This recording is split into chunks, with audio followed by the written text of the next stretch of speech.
It's Monday, June 25th. I'm Rim. I'm Scott. And this is Geeknights. Tonight, we talk about Firewalls.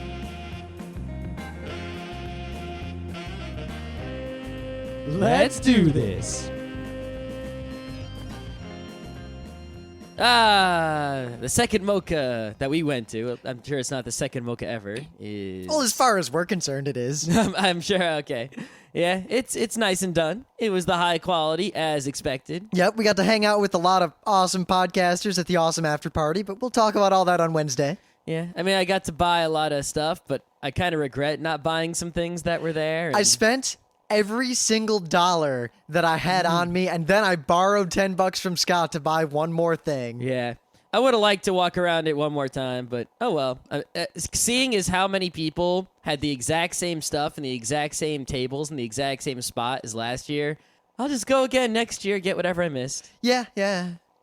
But also, on Sunday, the Visigoths came over to play D&D. Yep, and they didn't make as many hidden damage as they have in the past. I didn't find any broken glasses for the first time ever. Wow, but they were not perfect by any means. No, I particularly like how they left boxes full of unrinsed soda cans on the floor by the door, just waiting for the ants to come. Oh, that was just awesome. Yeah, I was glad to come home to that. And how about all those people who weigh over 150 pounds sitting in the 150-pound weight limit video rockers? Yeah, we like the video rocker, but there isn't really an adult video rocker that isn't either overpriced or crap. Mm-hmm. So as a result, Scott and I bought the children's video rockers, which are fine because combined, we weigh less than 300. We weigh about 300 pounds combined. We don't weigh so much. Yeah. But a lot of people weigh a lot more than us, and those video rockers can't hold so much weight. And they've been all but destroyed by our friends over the last couple of years. We should just go buy some high-quality ones and say no one's allowed to sit in them but us. I've already told people not to sit in them. They do anyway. Ugh. Even better, someone in sitting in the video rocker improperly happened to also fall backwards and break my piano. Make them pay. Yeah, well, I can fix it. It's just the pedestal is cracked a little bit. Ugh. I can't get it fixed just because that thing's ancient. They don't make it anymore. And then people yell at us like we're somehow mean when we yell at them for messing up our house. I think we're going to have to go back to the strategy of not letting people bring stuff into our house when they visit. Yeah, keep everything that belongs to you in your car. Well, at least when they all visit. If we bring one person over, there's no trouble. Yeah, it's only when they all come. That's right. And we got to take pictures of the house. We got to duct tape shut all the cabinets and everything so they can't use our stuff. Yep. And then we take pictures of the house before they come, and then we just detain them illegally and don't let them leave until the house looks the same way it does in the pictures. And if they break anything, they got to pay for it. Luckily, this time, I pretty much kept everyone out of my room. I mean, one person slept on the blue chair. As a result, my room was untouched. I don't think guests are ever sleeping in this room again, except maybe in the blue chair. Yeah, my room also was untouched, except I had to, move a whole bunch of stuff out of the way, and then... Well, the stuff you moved out of the way was the gigantic mess of yours anyway. It was just a pile of dirty clothes. That's all that's ever on my floor. I don't know how clothes. you get this pile of dirty clothes on the floor. Don't you have a hamper? Basically what happens, right, is I do some laundry. And then I don't put the laundry away, so the baskets with the clean laundry are on the floor. And I don't have time to put the laundry away, so the clean laundry sits in the basket. Wait a minute. So what you're saying that you don't have time to put one basket's worth of laundry Two away? baskets. Oh, 2 baskets. No, not until the weekend comes around. I don't have time to do laundry. I only did half my Scott, laundry the last time I did it. How long does it take you to put laundry away? It takes less than 5 minutes. It takes me a lot of time. How? You don't even fold things the way I do. Because I got a lot of compartments, and I got to sort it all out. It doesn't take that long. I'm gonna have to. It's gonna be like that Seinfeld where they taught Kramer how to shower. I'm gonna have to teach you how to put clothes away. You want to put my clothes away? Be my guest. No, I'll just stand there and watch you do it and point out ways you can do it faster. I'm not in a rush. Whatever. You know Kramer, how he washed each individual part of his body and then rinsed it instead of doing the whole wash and then the whole rinse? Yeah. I think that might be are you going like sock, no, sock? No, I'm not. Underwear, sock. No, I'm not doing that. Do you sort your socks by length, size, color, and dirtiness? All my socks are the same. Then how can it take so long? It's not. All right. Whatever. I think that my other problem is I do lots of laundry less often, as opposed to if we had a dryer, it would be much better off. Now, the best part of all of this is that there's one person in our group, well, 2 people, who always kind of say, hey, we should run D&D at our house sometime. And even though, while their house is really nice and they have a basement, it's not really It doesn't have one big room for D&D like we do. Yeah, you need a big room. I mean, our house isn't even big enough for D&D. No, it's not. You need a big room with a big table. But at the same time, I'd love to have D&D there because then I don't have to deal with the Visigoths anymore. Yeah, but maybe they won't mess up their house. Yeah, we'll see. I don't know. Yeah. Oh, well, we'll see how many of them listen and then try to complain to us when we make fun of them on the air. I think the real plan is next time we have a bunch of people over, we'll just quietly keep track of who breaks what and when and who makes what mess, and we'll just call you out on the air with your real names. That sounds good to me. I like that plan. It's okay. All right, so what do we got in the news? So, there's this really, really good essay written by Dana Boyd. I saw it on this blog, Many Too Many, that I read, and it's a group weblog on social software, and it basically posts, there's all these big thinkers who are always thinking about blogospheres and folksonomies and all those sorts of things. I'm always dubious of those people. I know, but they write all their essays on the Web 2.0s and all that business, and, while they're not 100% right, they're always very intellectually interesting. Not everyone can be Geeknights. Oh, it's generally it's just an interesting blog to read if you're interested in what's where the web and social networking and things are taking us. Nah. And they posted one today by Dana Boyd called "Viewing American Class Divisions Through Facebook and MySpace." Now, I'm not going to go over all the details in it because, well, you can just read the essay, and if I try to summarize it for you, you'll be like, well, what about this little bit, and what about that little bit? And I'm like, well, the person wrote it. I'm not going to... Well, I didn't read it, but I'm going to hazard a guess that the general line is low-class MySpace, high-class Facebook. That's pretty much what it is. What I like about this article and why I want people to read it is because, first of all, they separate class not by money, but by... class, the way we talk about class. Like Rim always says, we're classist. And Yep, I'm classist, but that has nothing to do with money. Right, and this essay actually contains a really great explanation about how his friends making $14,000 a year in cafes are not the same class as the immigrant janitor in Oakland, even though they make the same amount of money.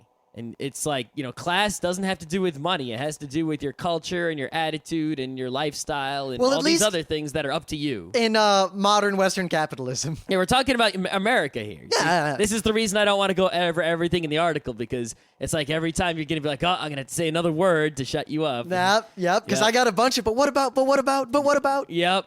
But it goes on to point out how he separates like the hegemonic teens, right, who are like, they're like us, the college-going, well-off, I'm going to go to college and get a job and be awesome teens from the, I'm, most of my friends in high school. Yeah, pretty much.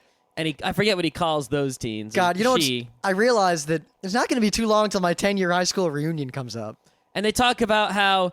the way that Facebook went along, where it started out as college only, and then college guys could invite high school people, and then they opened it up, and how that created a dichotomy between who used Facebook and who used MySpace. Definitely different from the Orkut path. Yep, and also how the visual aesthetic of, Facebook with its clean, shiny...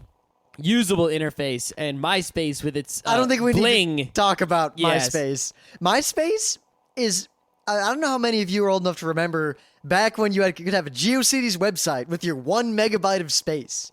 And if you didn't know HTML, you could edit your web page with this horrible Java something-based editor that basically made the early aesthetic of MySpace all over your GeoCities. Yep. But anyway, it talks about how that sort of bling, he actually uses the word bling, gaudy, immature, yeah. Yeah, bling. These teens are very aware of MySpace, and they often have a negative opinion about it. They see it as gaudy, immature, and so middle school. They prefer the clean look of Facebook, noting that it's more mature and that MySpace is so lame. And that's basically what this essay gets into. And I agree with it over 90%, and I think everyone should read it to, I guess better understand what we talk about when we say class as opposed to money class. So Google didn't really stand up to China so much, but they've stood up to China more than, say, Yahoo. Quite a bit more, in fact. I generally dislike Yahoo because they tend to kowtow to every whim and demand of the Chinese government, but Google pretty much holds the line as hard as they can hold it while still being able to offer Google in China. However, there are other countries in the world, countries that also have beefs with Google, and I note that Google is generally willing to just give them the finger, or in fact, to go one step further and actively threaten them. Well, what it comes down to is, it's simply a Machiavellian kind of thing. It's like Google needs China more than China needs Google, so Google bows down to China in exchange for mountains of money. But in this case, Germany needs Google more than Google needs Germany. So when Germany tries to boss Google around, it ain't happening. It's kind of like when a bunch of South American countries got mad at Google over the Orkut fiasco, where they claimed that there was pedophilia and child porn and drug selling. Well, I wonder who stuff. put that there. Oh, yeah. But they wanted Google to do all these things that Google decided they weren't comfortable with. So they said, you know what? No, come back with court orders and whatever. And nothing came of it. But basically, the German government they have a law. They haven't passed it, apparently.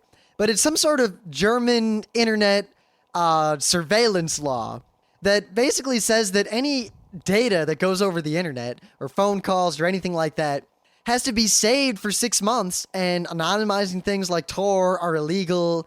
And it's basically this really 1984 watch what people do on the internet and keep records of it thing that I don't want to get into that. That's not the news. I don't really want to talk about the ramifications of it or why I don't care because I encrypt everything. But no, the issue here is that Google offers Gmail. And when they basically said if this law gets passed, they're probably just going to give Germany the finger and shut down Gmail in Germany rather than comply with these outrageous demands. That really sucks if you're a German Gmail user who doesn't want to change your email address. Well, maybe if you're a German Gmail user, you should be writing to whatever your body of government is, which I'll admit I don't actually know. Get some Die Macher action going on. But robot Hitlers are always popular. You gotta go with the robot Hitler. Stupid robot Hitler. Square Tomato was so last year. Yeah. No one's gonna get that. No. Anyway, so I just find it interesting, and I say I'm generally very proud of Google. I generally respect what they do. I generally still trust them, despite the fact that they have a lot of power over me now. I mean, look, we use Google for our Front Row Crew email. I use it for all of my searching, and I mean all of it. In fact, if I want to search a site like Wikipedia... The only searches I do that are not Google are... Pirate Bay? Well, no, searches on individual sites. No, even then, if I want to search an individual site, a lot of times, particularly with the Gentoo forums, I use the Google site search instead of using their own search. It depends on the site, So, yeah. Like if I'm on a site already, I'll just try their little search box, and then if I have problems, I'll do the Google thing. And I use the Google thing to search fucking Dig, because goddamn, the Dig search is useless. God. There's actually a Dig story today that was like, Dig search useless. Dig this so we can complain about it. I don't think I've ever successfully found anything I was looking for with the Dig search. I have, but I generally have to go like many, many pages in. It sucks. Yeah. But I also realized that Google has the power they have is not terribly dangerous to people like me. And I think I've said this before, but I realized, what does Google have? A lot of information about me. What's the worst thing Google could do to me as a person if they decided to be 100% evil? Is tell the truth. The worst they could do is post to the world a list of the things Rim has searched for and the text of all Rim's emails. Ooh. And while I like to protect those things as best I can, I don't think that would particularly cause me any harm personally. I'm not saying that people shouldn't fight for privacy. I'm not saying that privacy isn't important. But Google doesn't really have so much hanging over my head. No, me either. I mean, even if they fucked me all the way, they can't take my money, because even if they have my credit card numbers. Well, see, what Google could do, because they can probably figure out your credit card numbers. I would just get my money back, because it's fraud. And if anyone used the same passwords or usernames or whatever for the Gmail that they also used for, say, all their credit cards and bank accounts and online banking, and Google could easily figure out what your bank was and all that. If they were really evil, they could just empty the bank accounts of most of the people who use Google and then disappear. Yeah, even if they did that, though, it wouldn't hurt me, because I would just go to my bank and say, hey, Google fucked me, and then they'd fix it. Maybe. That's what they do. But even then, a lot of people complain like, oh, Google is going to be the 1984 evil, but I'm still seeing no signs of that, and this just proves once again that Google, while they're not really going to take much of a loss by denying their business to the great and powerful economy of Germany, especially considering that the services they're denying are free anyway. Well, they make money off the ads. Yeah, but how much do they make off of Germany as opposed to, I don't know, anywhere else? Probably less. But they're standing up for privacy here. Now, granted, they might have an ulterior motive of it would cost us money, time, and effort to save this data, and we're gonna do this thing against Germany under the aura of fighting for privacy. But you know what? While the end doesn't justify the means, if someone does something good for a bad reason, I think the good was still done. Yeah, me too. Oh, and one last thing. Yeah, the iPhone comes out on Friday. So God. Just don't buy one, but beware. Don't go near any Apple stores or anything. It's coming. It's coming. Well, actually, it's coming. You should buy one if you just have like money in your pocket on fire and you're rich or something.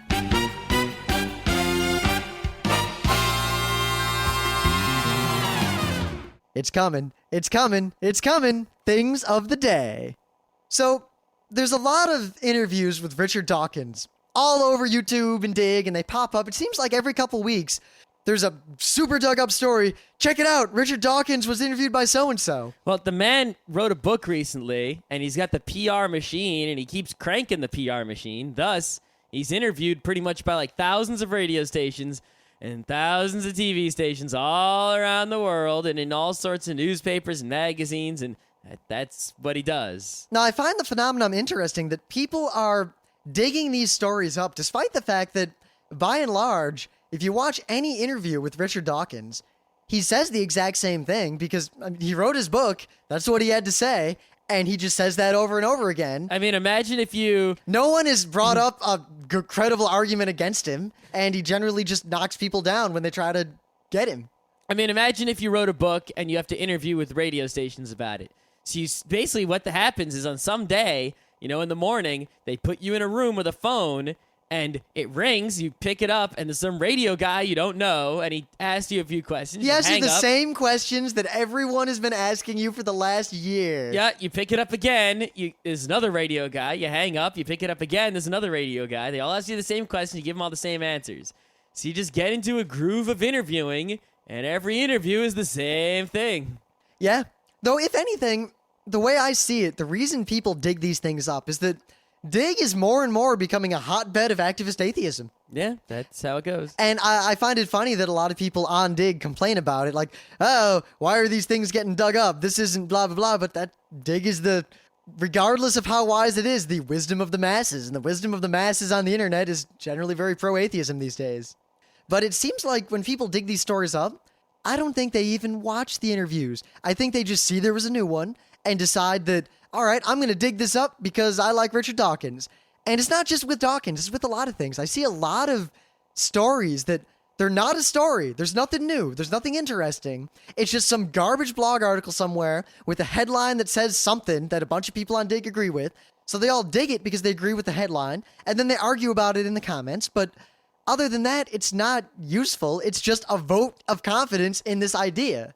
And I noticed that's happening with Michael Moore's new movie. It's like there was one news. The movie is on the internet before it's in the theater. That was the news. Yep. I've seen like 2 more Dig stories about it that didn't have any news to offer. It was basically just people dugging it up like, yeah, I like it. No, burying it. No, I don't like it.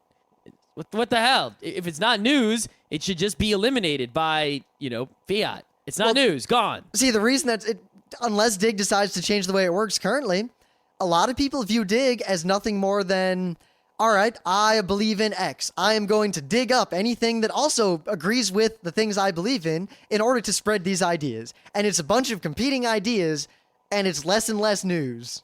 People always complain about Dig and it's how it's not perfectly democratic, and I think Dig is too democratic, and it shows you why such a super democratic system doesn't work.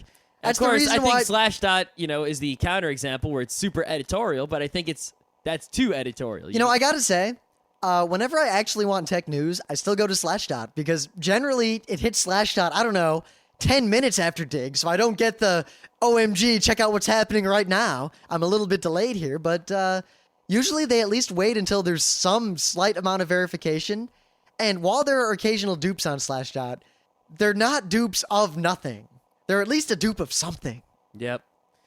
But yeah. What's your thing of the day? Well, my thing of the day is this interview with Richard Dawkins. Is it the same as all the other ones? Well, here's the thing. I wanted to get all that off my chest. So I decided, all right, this will be the last one. Kind of like Jack Thompson. I don't talk about him anymore. I don't need to talk about Richard Dawkins anymore, other than that I can't find any fault with any argument he made. But I like this interview, and I think I'll make it the thing of the day as the last time I'll bother talking about him. Because until he comes out with a new book. Yeah, but which will probably be about biology. The interviewer goes after him. Well, one, you could see where he's going. The interviewer is trying to trap him into saying something that'll be a soundbite or that'll look bad in the media or in some way make his interview stand out. So he goes on this really different tack, and he feints to try to draw Richard Dawkins into this kind of trap he set. But the trap is really poorly set, and Richard Dawkins is pretty smart, and you can tell the guy loses when he does that really quick nodding near the end. Little hint, Rim's hint in arguing number 487. Anytime anyone does that, they have already lost the argument and they're angry at you. Yep. And that's the all only I gotta reason say. that guy wasn't probably going grr is because he was interviewing someone on TV, and you can't go grr. He has to keep the face. Unless you're Bill O'Reilly. Oh, yeah, but then you just cut people off when you're losing and say, shut up. Pinhead. Yeah. All right, so we often tell stories about this one convention we went to called PenguinCon 2.0. PenguinCon 2.0, the best technology or Linux convention I've ever been to. The only one you've ever been to. It's But it was also awesome. From what I gather, based on all the other events like that, that was probably the best Linux convention, period. Because I think ever. the other ones tend to be more tech conference-like and not so much convention-y. Yeah, not so much hang out with Neil Gaiman. Yeah, this and one Steve had the Jackson. sci-fi and the gaming and the Linux all wrapped up into one for the triple hurt, right? But one interesting thing that happened there is Steve Jackson brought, I don't know if you ever played with Marble Works. It was this toy I had when I was a kid, and I actually had 2 sets of it, where you would take these plastic pieces, and each piece had an entrance and an exit, or multiple entrances, multiple exits, and there was a starting piece and an ending piece. And there were also support pieces. And you would basically attach all these pieces, beginning to end, in such a way that you put marbles in the top, and they would go down and do various things. Like there was even a jump. You could get the marbles to jump across the room, or spin a spinny thing, or go back and forth, or go in a spiral. I like there was the little trampolines you could put mounted somewhere at an angle and just launch marbles at it and up into something else. Yep.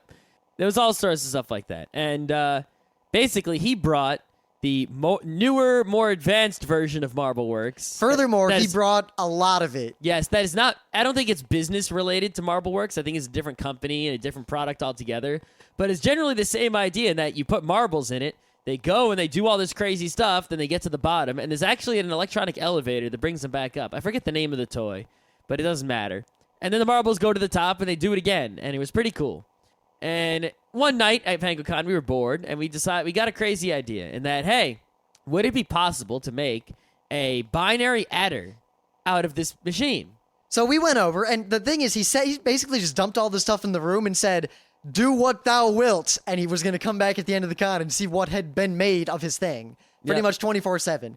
So we sat around, myself and Scott and our friend James, and I think Alex, and we took all these bits, and all the ones that weren't being used currently, and we started trying to figure out how to make an adder with what we had.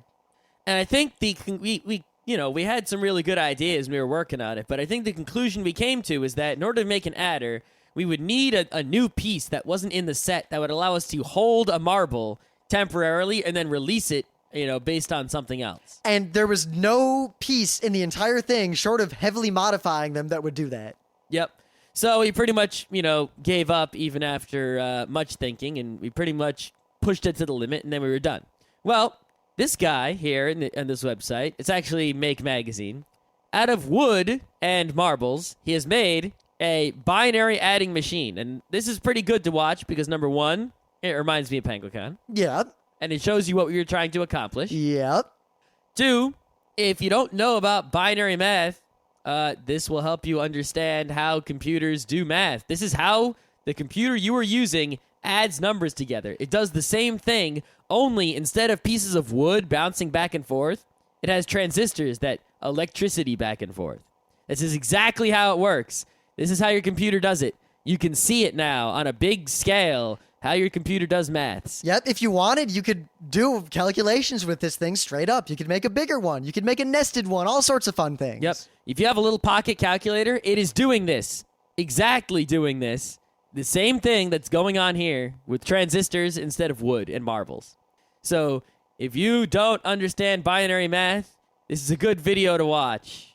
Actually, when I was in middle school in Science Olympiad in 7th grade, I made a machine almost exactly like that with the help of an engineer and a bunch of other people that were working on this project with us. But we basically made one just exactly the same with the same mechanism of the rocker and the marbles. We used pachinko balls that we happen to have. But what we did is we set it up with a pendulum clock, and every time the pendulum swung, every second, it would release a marble from the pachinko machine at the top and send it into the adder. And as a result, we could keep track of time by saving the states in the adder and make events happen at specific times based on the order of the bits. Uh-huh. This guy just has sort of like the input, then the processing, and then he pushes something and the output falls in. Yeah, it's really cool, and check it out. Yep. So, we haven't done this in a while. It's time to do it again, I think. The explain how computers work in somewhat layman, semi-non-technical terms. Well, I think we're beyond how computers work now. We're into like general how technology, internet type things work. Nah, it's still part of the How Computers Work series, I guess. Yeah, of course, but you know, we're beyond the physical PC now. Yep, though I would say that if you don't know a lot about computers and you haven't already listened to our shows on IP, layer 2, layer 3, how networks work on basic level, and if you didn't listen to our shows about ports and how ports work, you might have a little trouble with what we're about to talk about. I think we did. It doesn't matter. I'm pretty sure we did. Yep. But basically, we're going to talk about some firewalls. You've probably heard of a firewall. You might even use a firewall or think you're using a firewall. And you hear a lot of people talking about breaking through firewalls or firewalls getting in the way or all sorts of stuff. And, well, a lot of people don't really know what a firewall does and how it works and how to use it and what it does and what it doesn't do. Yes, a firewall is not the magical barrier you have to break through in order to hack the Gibson. That is true. Basically, in a very simple term, a firewall, well, first of all, think about why it's named a firewall. In the real world, a firewall is a structure in a building that separates multiple compartments of the building from each other in such a way that if a fire starts in one area, it is difficult, if not impossible, for the fire to spread beyond the firewall to the other area. Yep. You know, some buildings, like, they have the fire doors, and you have to leave them closed. Because if you leave them closed and there's a fire, the fire can't get past that door in most conditions. Like in a lot of modern buildings, when you have like the big double doors just in the middle of a hallway, and you say, why are there double doors in the middle of the hallway? But you don't notice really because they're held open by these magnets on the wall. But if you pull the fire alarm or the fire alarm goes off, all the magnets holding the doors open turn off and all the doors close. And now, if there's a fire in that hallway, it's not going to get beyond those double doors because they're magic doors that block fire. Now, firewalls in terms of computers are a little bit more elegant than that, in that they're not a break, they're not a solid barrier. Instead, very simply, all they do is filter the IP traffic, or whatever traffic on the internet or network that's coming into your computer. They filter it based on a set of rules, and they don't let things in that you didn't explicitly tell them to let in, and they don't let things out that you didn't explicitly tell them to let out. Yep, I mean, by default, if you just take a computer and you connect it to the internet and you get an IP, you have an IP address. You own one, let's say, right? Yep. And you're on the internet. Any traffic on the internet that's going around, if it's meant for you, your computer will take it in, your actual computer will take that traffic in, consider it, and do whatever it needs to do with it. It might not do anything with it, but it'll take it in and do something. And if the traffic is not meant for your computer, well, your network card ignores it, so you're never going to see that. And anything your computer wants to send out of itself to elsewhere on the internet will go. It'll go out to the router and go wherever it needs to go, and then whatever they do on wherever that destination is, they'll do. Now, in a perfect world, this is fine, because your computer has ports, and ports are basically where the applications sit and listen for someone to connect to them. So if I'm running a VNC so I can get into my computer from somewhere else, the VNC port on my computer is open and listening.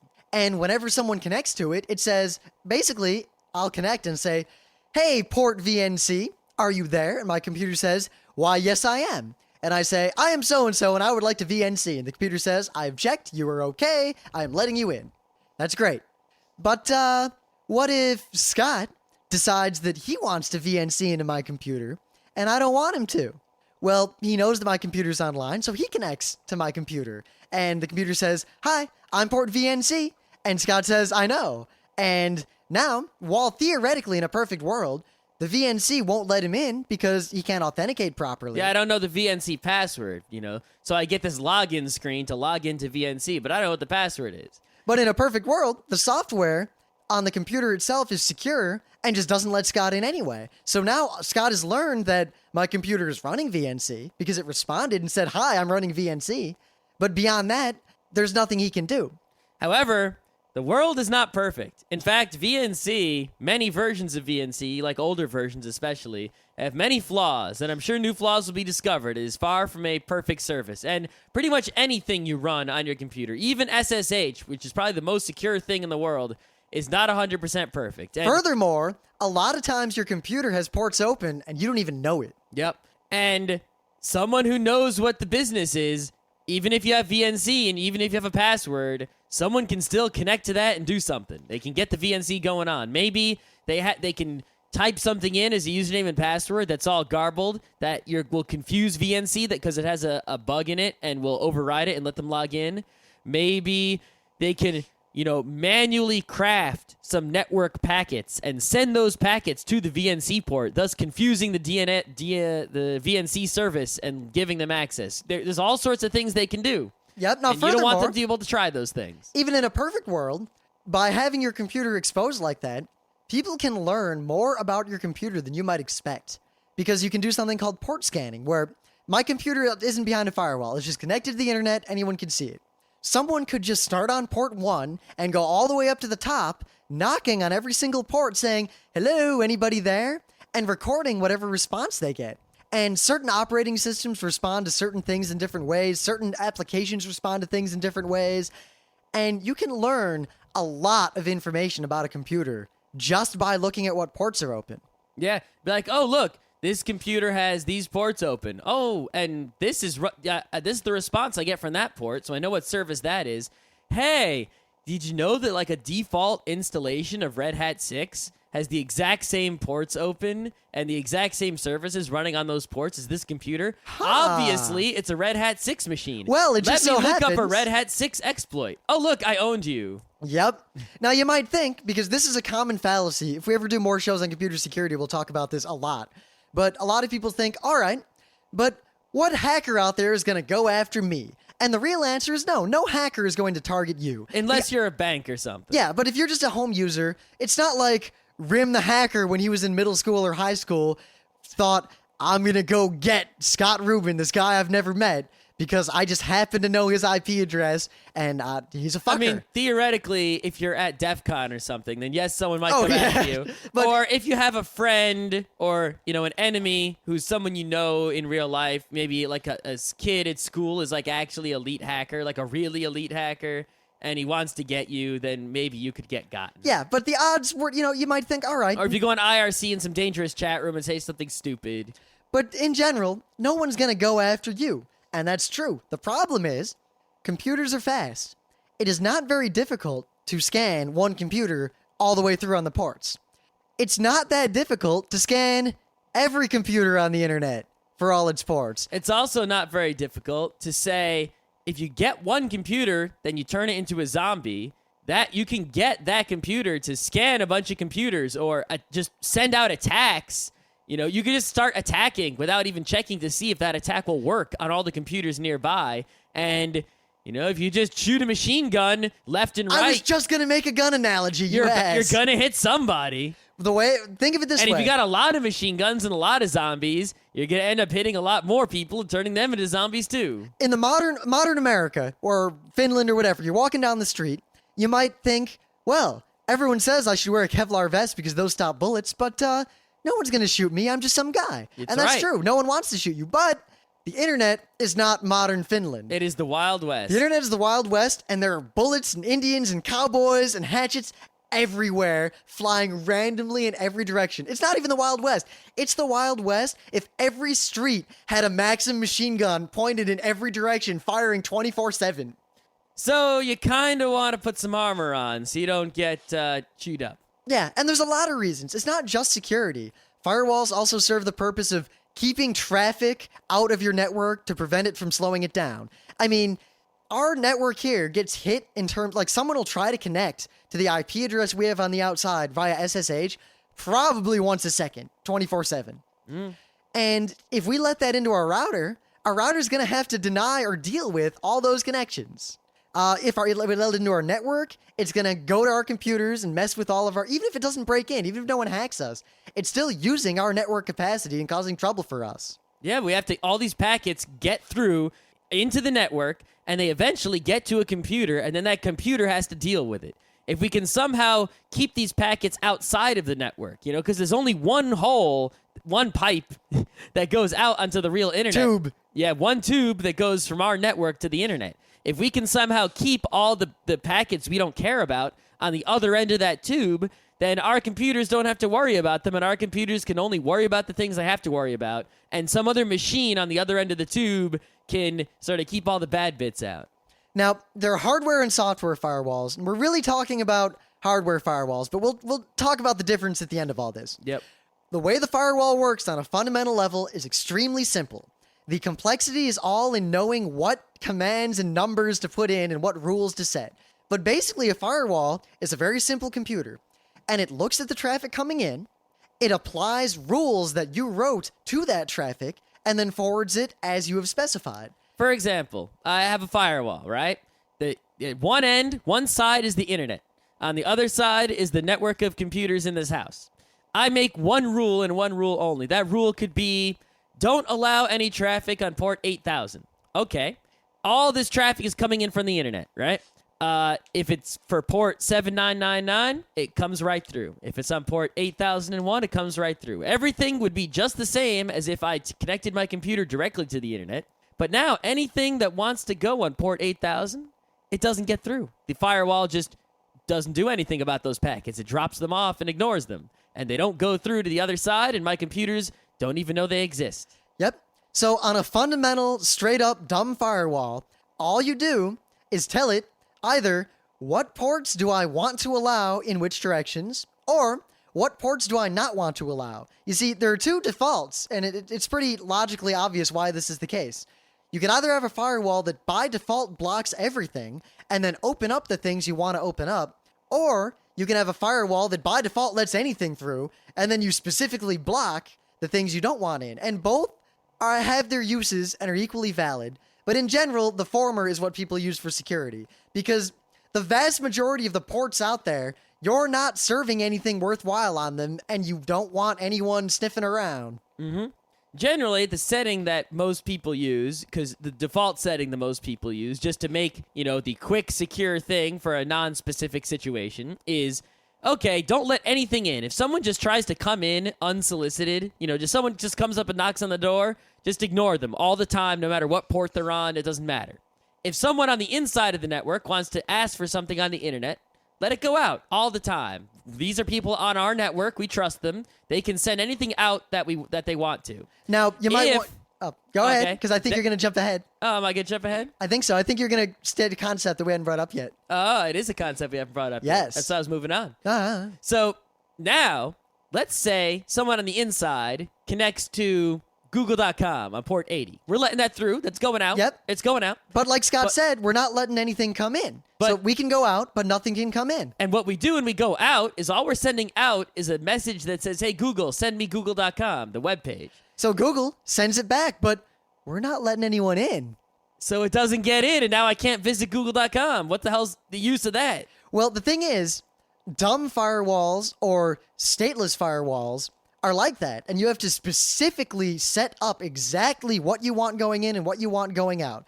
Those are generally used in enterprise situations and corporate situations and very tightly controlled situations where, in this case, you could use a rule where you can figure out what port Google would be coming back on and let all those ports in automatically by default, but not let in the low-numbered ports. Because remember, when we did the port show, we talked about how there's certain services that run on low ports, but the really high-numbered ports are random or ephemeral, and they're only used for these temporary connections to things like Google. Yep.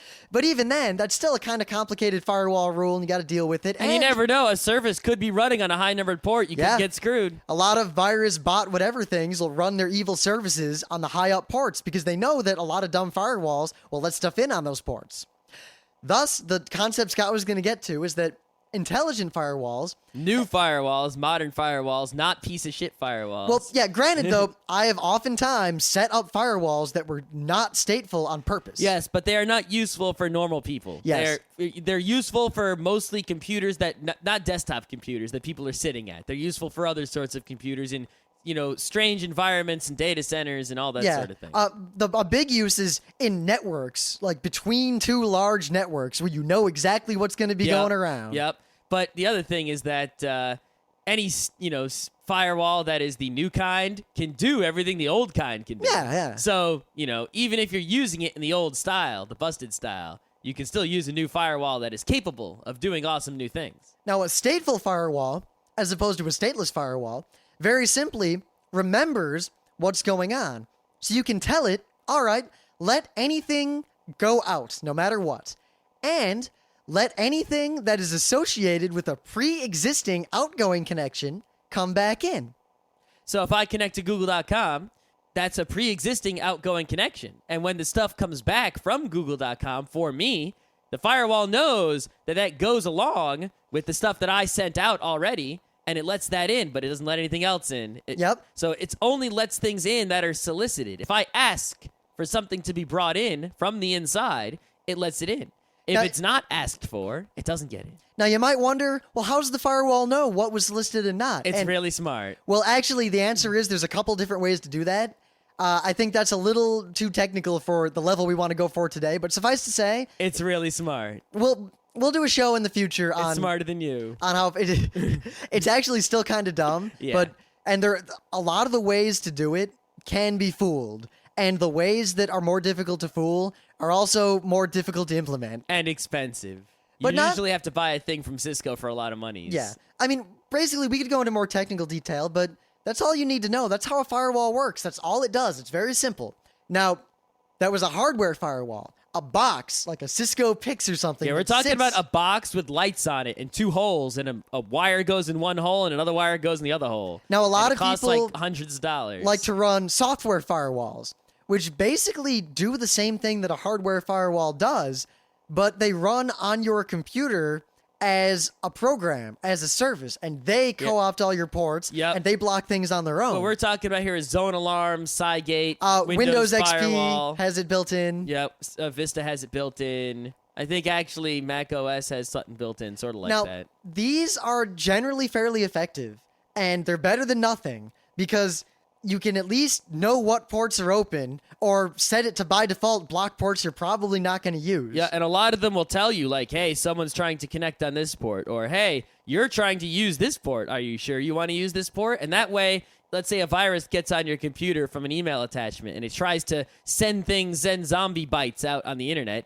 The firewall will tell you, hey, this thing is sending zombie bytes out, and then it sort of keeps you aware of what your computer's doing. That's a really overlooked important part of firewalls, and in fact, that was one of the primary reasons we set up the firewalls we set up back at IBM. Not so much to keep things out, but to keep things in, because we had a lab where we did a lot of our development work, and we wanted a firewall to monitor and block things coming out of our network into the real IBM network to make sure that we didn't do anything bad or break anything out there, or to see what was going on our end. So if you've got a computer that might be compromised, you can usually see that if the firewall suddenly is blocking all these strange requests from your computer to web servers or IRC things that you've never heard of. The problem with software firewalls is that they run on your computer, and thus they can be compromised just as easily as anything else on your computer. Yep. I mean, if someone has a worm that can take over Windows XP, your software firewall might block that worm. But it doesn't mean your software firewall doesn't have its own vulnerability, and someone could take over your software firewall and then use the Windows XP worm, and that's that. It's not network level security. It's still on the same level of security as your actual computer. Your network card still has to deal with all this stuff. Your processor still has to deal with all this stuff. It takes up system resources, and you're not getting all the advantages of having a real hardware firewall. However, we're not saying that you shouldn't use these things because these are still important, valuable tools in keeping your computer secure, especially a Windows computer. And especially if you go around to using open wireless access points. Yes. Or LAN parties or college campuses. Yep. But if you're in your house, right, and we told you before, if you're in your house, you should have a router, even if you only have one computer, a NAT router. If you have a NAT router, you probably don't need a software firewall. You see, the NAT, kind of by default, we talked about how NAT works. I suggest if you don't know what that is, that you listen to Didn't we do a whole episode on NAT? Yes, we did. That you listen to our show on NAT, Network Address Translation. But basically, if you have one of those Linksys whatever routers running the NAT, you get almost all the benefits of a firewall because by default, stuff just can't connect to you from the outside unsolicited. And if you connect out and you ask for something, it'll get back in. It's like having the default stateful firewall, but it's NAT. So the simple answer for you home users is have a NAT router and run a software firewall. And while you might think like, oh, but shouldn't I have a hardware firewall? Hardware firewalls are mostly only used by businesses, corporations, or people who are really, really, really care about security. Yeah, a hardware firewall, right? That if you bought a hardware firewall, let's say you got one for free from Cisco, like a Pix. A Cisco Pix. They're pretty hot, I gotta say. Yeah, it's like the default firewall. That's like the standard one, If you got one of those, you'd probably just configure it to do the same thing your NAT router does. Yeah. The only time you don't want to use the NAT is if you're serving a lot of things. You've got a really extensive network, or you've got like permanent connections and VPN set up and all these things that you're not going to be doing. Yeah. Plus, also, for the price of one of those things, you could just get a computer. Yes. How many Linksys could you get? You could get tons of Linksys. Now, here's where we'll end it. That if you really want to have a hardware firewall, remember in the beginning how we said that a firewall is basically just a specialized computer? You could get an old computer, and there's actually a bunch of them. I think in the forum or the comments or whatever, we'll probably list a few good ones. Yep. There are Linux Live CDs and Linux distributions. And also just Linux software. Yep. And Windows software. You can take an old computer that you're not using anymore, run the software on it, and effectively use that as a hardware firewall. Yeah, you basically... And a router and a VPN and all those other things. Yeah, think about it. A firewall is just a computer. A router is just a computer, right? If you just take a computer and you put 2 network cards in it or more network cards, one of them's the out network card and one's the in network card. On one side of this computer is the internet, and the other side of the computer is your network, right? And you install some software on the computer to make it firewall, and ta-da, you now have a hardware firewall. It's a computer instead of just... Actually, this gives me an idea. We should do a show, not now, not anytime real soon, but what do you guys think? What if we did a show where we picked one of the good Linux, network, service, firewall, security, whatever solutions, and just did a show of all the cool things you can do with it just in your home? Yeah. Like all the things you could set up with it, how to set it up securely, how to make the VPNs, the remote accesses to work. actually set up a lot of those things is kind of complicated. You have to edit a lot of config files, and it's not really an easy thing to do. It depends on which ones you use. I haven't actually used any of the modern ones. It seems like even the ones that have the nice web GUI interfaces on them to just, with the easy setup, basically still require you to understand, networking and networks and subnet masks and gateways and all the, Well, DNSs. if you listen to Geeknights, you should be learning these things from us bit by bit. You should be, but, you actually have to understand a lot of stuff to actually configure one of these things, even if it has the simple GUI. But at the same time, we always get interesting feedback how it seems like a lot of you like these episodes where we just kind of explain how things work. But a lot of you also want the much more technical episodes, but that alienates the first half of you. But the latter, so yeah. Yeah. How's the level of tech? What do you guys want? That's what I'm asking. Yep. And on that note, it's warm today. Warm yesterday. Even warmer today. So I'm going to turn the air conditioner back on.